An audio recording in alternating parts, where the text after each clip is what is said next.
Welcome to affairs alchemy.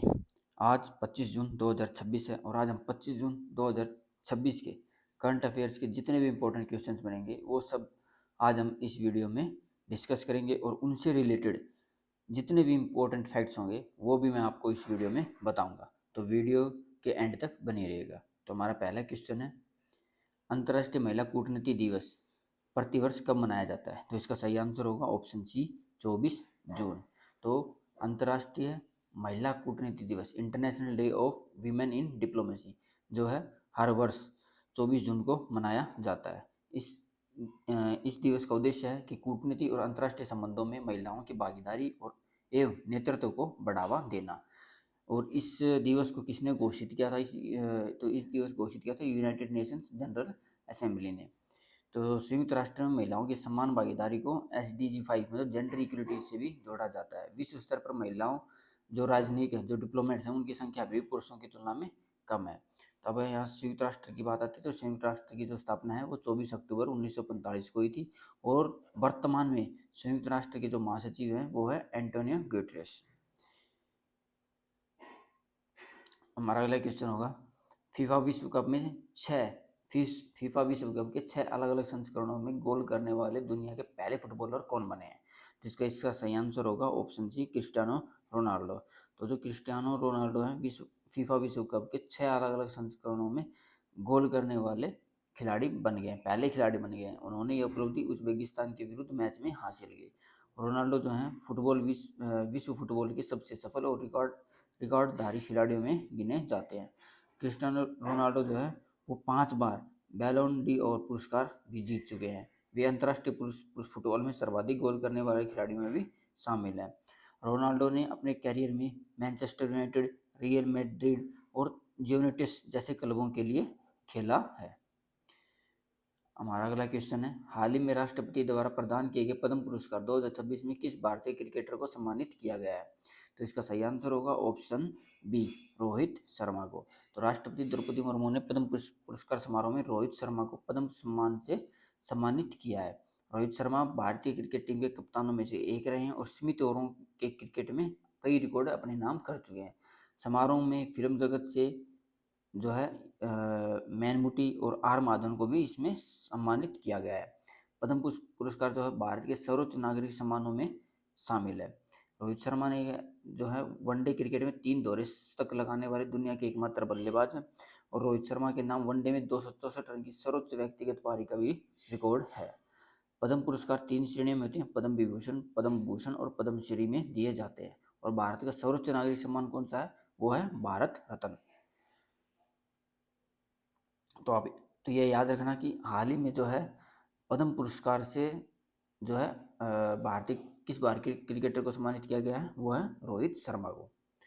हमारा अगला question है, हाल ही में IRCTC के चेयरमैन एवं प्रबंधन निदेशक पद से किसने इस्तीफा दिया है? तो इसका सही आंसर होगा ऑप्शन बी, संजय कुमार जैन। तो संजय कुमार जैन ने IRCTC के चेयरमैन और मैनेजिंग डायरेक्टर पद से इस्तीफा दिया है। IRCTC जो भारतीय रेलवे की पर्यटन, खानपान और ऑनलाइन टिकट बुकिंग सेवाओं का प्रमुख उपक्रम है, मीडियम है ये। तो IRCTC जो है भारत में रेलवे टिकटिंग की सबसे बड़ी सेवा प्रदान करता है। IRCTC का अगर फुल फॉर्म की बात करें तो इसका है Indian railway catering and tourism corporation है। और इसकी स्थापना कब हुई थी? इसकी स्थापना हुई थी 1999 1999। इसका मुख्यालय कहाँ है? हेडक्वार्टर, इसका हेडक्वार्टर है नई दिल्ली में। हमारा अगला क्वेश्चन होगा, हाल ही में गरुड़ा ग्रीन चैनल फ्रेमवर्क किस नियामक संस्था द्वारा लॉन्च किया गया है? तो इसका सही आंसर होगा ऑप्शन सी, सेबी। तो SEBI, securities and exchange board of India ने Garuda green channel framework launch किया है। यह जो फ्रेमवर्क है, इस ढांचा जो है अल्टरनेटिव इन्वेस्टमेंट फंड्स AIF की प्रक्रियाओं को और अधिक तेज, सरल और पारदर्शी बनाने के उद्देश्य से शुरू किया गया है। गरुड़ा के माध्यम से कुछ नियामकीय अनुमोदन मतलब अप्रूवल्स की जो प्रक्रिया होगी वो सुव्यवस्थित की जाएगी। इसका उद्देश्य निवेशकों और फंड प्रबंधकों के लिए अनुपालन बोझ को कम करना है। Securities and exchange board of India की स्थापना कब हुई थी? SEBI की उसकी स्थापना हुई थी 1988 में। और सेबी को वैधानिक दर्जा कब मिला? ये मिला 1992 में। सेबी का मुख्यालय हेडक्वार्टर का वो है मुंबई में। AIFs वे निवेश कौन से फंड होते हैं? वे निवेश फंड होते हैं जो पारंपरिक म्यूचुअल फंड ढांचे से अलग निवेश करते हैं। सेबी जो है भारत के जो पूंजी बाजार स्टॉक मार्केट है उसका प्रमुख नियामक है, रेगुलेटर है उसका।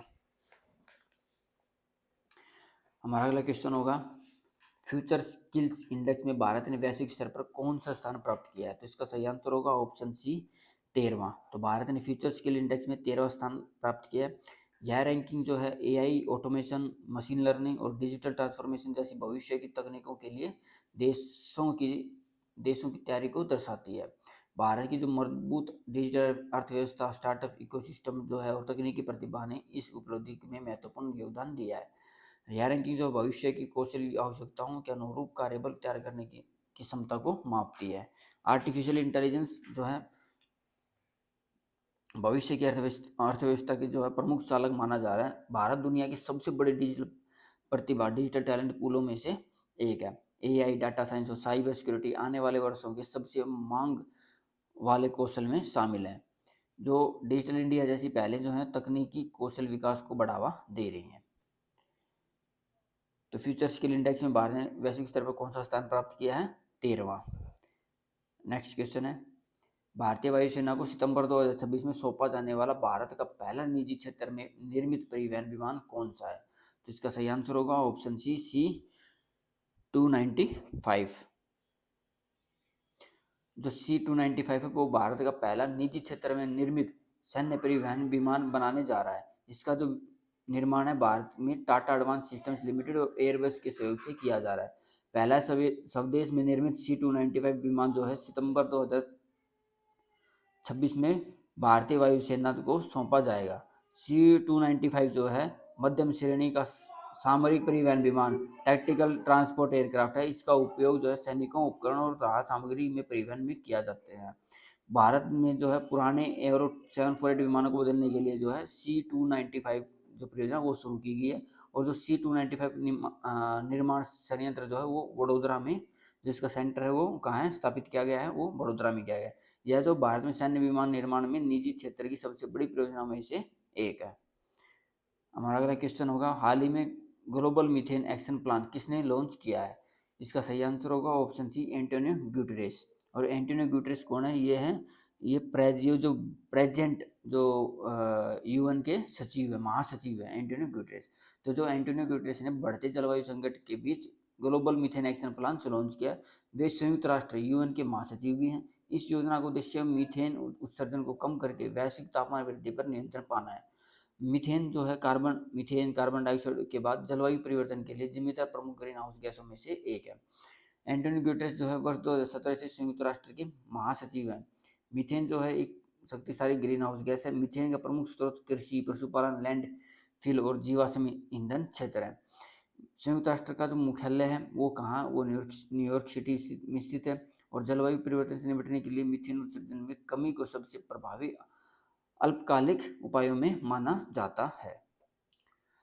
हमारा अगला क्वेश्चन है हाल ही में निधन हुए फ्रांसवा एंगेलर्ट किस क्षेत्र से संबंधित है? तो इसका सही आंसर होगा ऑप्शन सी भौतिकी, मतलब फिजिक्स। जो फ्रांसवा एंगेलर्ट है वो बेल्जियम के प्रसिद्ध भौतिकी विज्ञान फिजिसिस्ट थे। उन्हें हिग्स बोसन सिद्धांत में योगदान के लिए जाना जाता है। वर्ष 2013 में उन्हें नोबेल प्राइज इन फिजिक्स से भी सम्मानित किया गया था। उनका कार्य आधुनिक जो पार्टिकल फिजिक्स जो कण भौतिकी जो उसकी नींव माना जाता है। फ्रांसिस एल्गर्ट जो है पीटर हिग्स के साथ हिग्स मैग्नीशियम विकसित किया था। हिग्स जो बोसोन है को लोकप्रिय रूप से गॉड पार्टिकल भी कहा जाता है। हिग्स बोसोन की खोज सीआरएन में 2012 में पुष्टि की गई थी। सीआरएन का मुख्यालय कहाँ? जिनेवा, स्विट्जरलैंड में स्थित है। हमारा अगला क्वेश्चन है हाल ही में दुनिया का सबसे तेज सुपर कंप्यूटर बनाने वाला लाइन साइन किस देश द्वारा विकसित किया गया? तो इसका सही आंसर होगा ऑप्शन सी चीन। तो लाइन साइन जो हाल ही में दुनिया का सबसे तेज सुपर कंप्यूटर बना है, इसे चीन द्वारा विकसित किया गया है। सुपर कंप्यूटर का उपयोग कृत्रिम बुद्धिमत्ता, एआई, मौसम पूर्वानुमान, वैज्ञानिक अनुसंधान और रक्षा और जटिल गणनाओं में किया जाता है। यह उपलब्धि उच्च प्रदर्शन computing, high performance computing HPC के क्षेत्र में चीन की बढ़ती क्षमता को दर्शाती है। सुपर कंप्यूटर जो है सुपर कंप्यूटर की क्षमता जो है सामान्यतः FLOPS फ्लोटिंग पॉइंट ऑपरेशन पर सेकंड में मापा जाता है। और चीन, अमेरिका और जापान सुपर कंप्यूटर तकनीक में अग्रणी देशों में गिने जाते हैं। भारत का प्रसिद्ध सुपर कंप्यूटर कौन सा? परम सिद्धि एआई है। भारत की राष्ट्रीय सुपर कंप्यूटिंग पहल को national super computing mission NSM के तहत संचालित किया जाता है। तो लाइन साइन जो सुपर कंप्यूटर है वो किसके द्वारा विकसित किया गया है? वो किया गया है चाइना के द्वारा। ओके फ्रेंड्स, आज के लिए इतना ही। वीडियो को लाइक और शेयर जरूर कीजिएगा और कमेंट करके जरूर बताइएगा कि आपको ये वीडियो कैसी लगी।